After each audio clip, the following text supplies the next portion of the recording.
muchísimo en la práctica, y que son ustedes los contadores, los licenciados, mejor dicho, y los contadores también, los que en la práctica se encargan de supervisarlos, a veces redactarlos o ponerlos en práctica.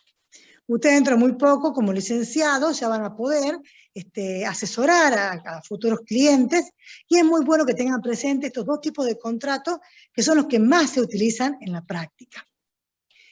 ¿Qué tienen que tener a mano? Un código civil y comercial, que es lo más importante. Por lo tanto, ustedes, para que empecemos a ver compra-venta, vamos a empezar por el artículo 1123, que es el que habla la definición de lo que es una compra-venta.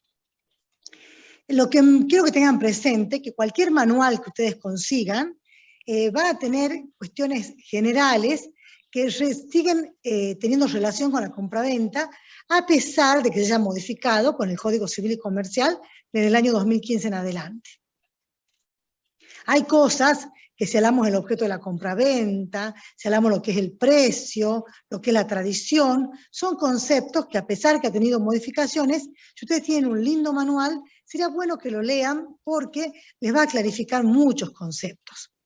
Por lo tanto, todo lo que sea compra-venta y locación que vamos a ver hoy día, es muy bueno cualquier otro libro que tengan de apoyatura. Bueno, la compraventa es el contrato por excelencia. ¿Por qué decimos por excelencia? Porque el legislador le ha dedicado muchos artículos y estableció que en el caso de que algún otro contrato tenga algún vacío o algo que no esté muy claro, se remite supletoriamente a los artículos de la compraventa. Por eso es muy importante que los entendamos, que comprendamos bien sus conceptos, y yo les voy a ir marcando cuáles son los más importantes que quiero que tengan en cuenta para que se aboquen a estos para el estudio. Por lo tanto, por eso les voy marcando, leyendo algunos, para que ustedes se aboquen a esos específicamente.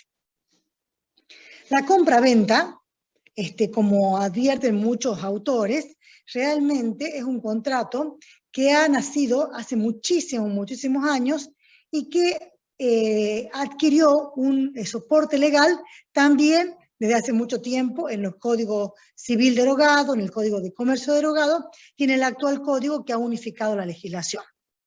Por lo tanto, compraventa lo van a ver en muchos lados, y es bueno que lo tengan presente, porque este contrato se puede llevar a cabo a diario y no con mucha formalidad.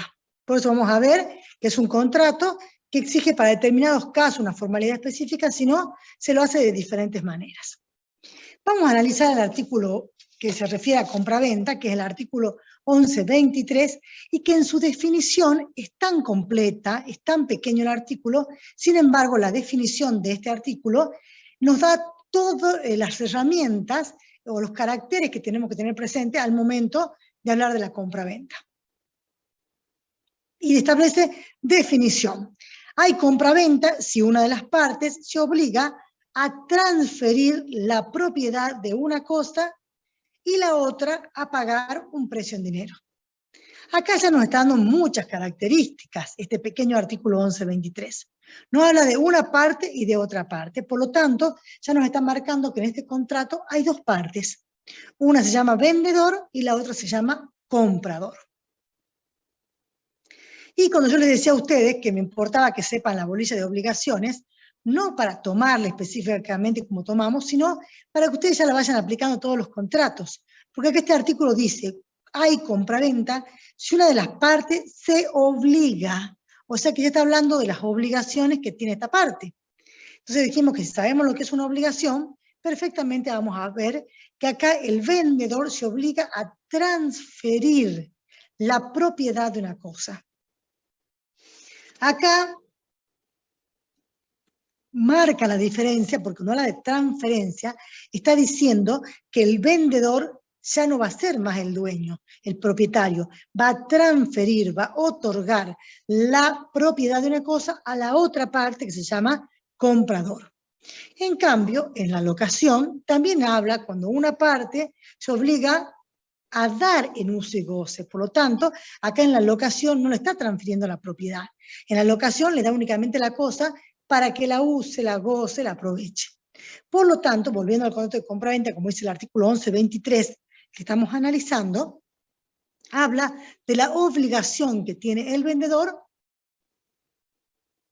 de transferir la cosa a otra persona.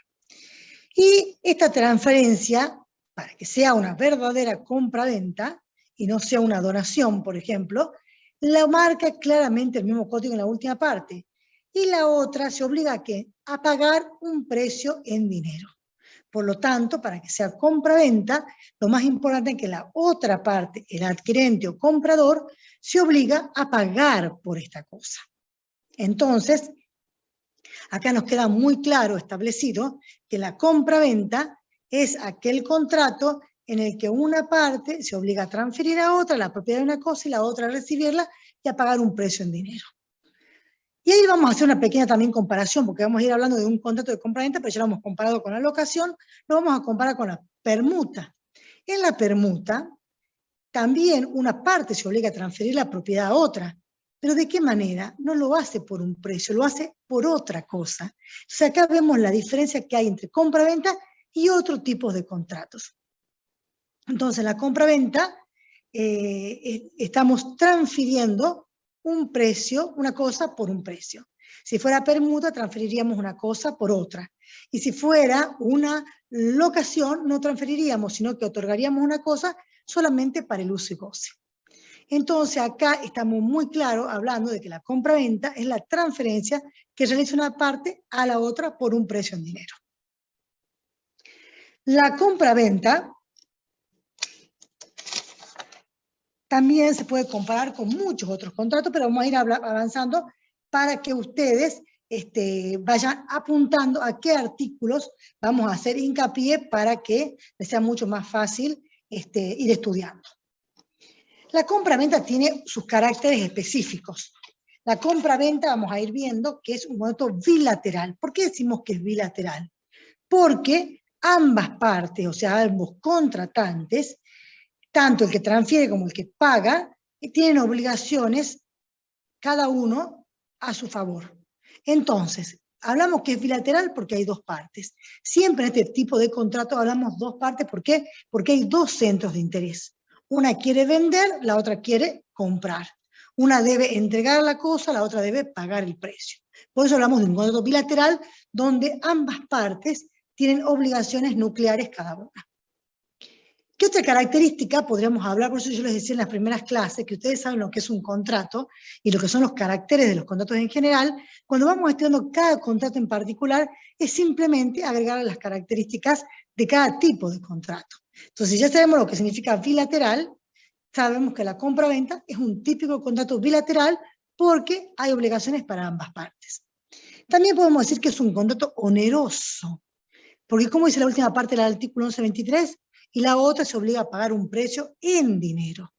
Entonces acá la onerosidad se mide porque hay ventajas y sacrificios para ambas partes. Por lo tanto, ambas partes tienen obligaciones que cumplir y es oneroso porque se paga un precio cierto en dinero. También es un contrato conmutativo, porque ¿qué significa conmutar? Significa cambiar. Es un contrato conmutativo porque una parte da la cosa y la otra entrega el dinero. Por lo tanto, que hablamos de un contrato de cambio, típico contrato en el que ambas partes, como dijimos la bilateralidad, también es conmutativo porque tienen cambios o por ambas, obligaciones por ambas partes. Es un contrato no formal, dice el código. ¿Por qué el código habla de que es un contrato no formal?